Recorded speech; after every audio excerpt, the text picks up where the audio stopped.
અમદાવાદની સ્થિતિ દિવસે દિવસે કથળતી જતી હોય તેવું લાગી રહ્યું છે। આ કહેવા પાછળનું કારણ છે નશાખોરોનો વધતો જતો આતંક।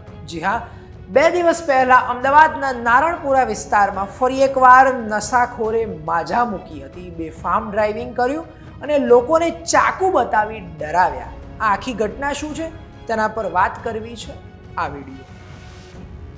નમસ્કાર મિત્રો, હું પાર્થ અને આપ જોઈ રહ્યા છો વાઇબ્સ ઓફ ઇન્ડિયા।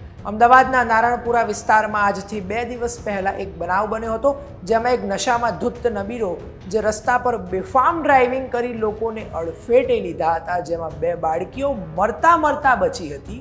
તે સમયે સ્થાનિક લોકોએ આ નશેડી વ્યક્તિને રોકવા ગયા હતા, ત્યારે આ નબીરો રસ્તા વચ્ચે વાહન પાર્ક કરી લોકોને ચાકુ બતાવી ધમકાવતો હતો।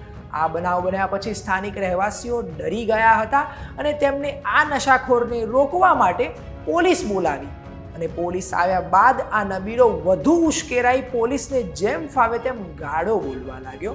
આ બનાવમાં વિચારવા જેવી વાત તો એ છે કે લોકોને પરેશાન કરતા આ નબીરાને પોલીસે શાંતિથી ત્યાંથી જતું રહેવા કીધું, પણ સ્થાનિક લોકોમાં ભયનો માહોલ હતો, જેને લીધે લોકોએ પોલીસને આ નબીરાની સાથે લઈ જવા કીધું। ત્યાર પછી જ્યારે પોલીસ તેને જીપમાં બેસાડવા ગઈ ત્યારે પણ આ નશેડી પોલીસને ગાંઠ્યો નહીં અને જીપમાં પણ ન બેઠો।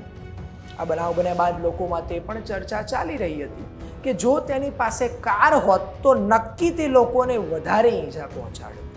તેની સાથે લોકોનું તે પણ કહેવું હતું કે તે દારૂ સિવાય પણ અન્ય કોઈ નશીલા પદાર્થનું સેવન કર્યું હોય તેવું લાગી રહ્યું હતું। વારંવાર જ્યારે આવા બનાવ બનતા હોય છે ત્યારે ઘણીવાર પોલીસ પણ આવા નબીરાઓને રોકવામાં અસફળ રહી હોય તેવું લાગી રહ્યું છે। તમારું શું કહેવું છે?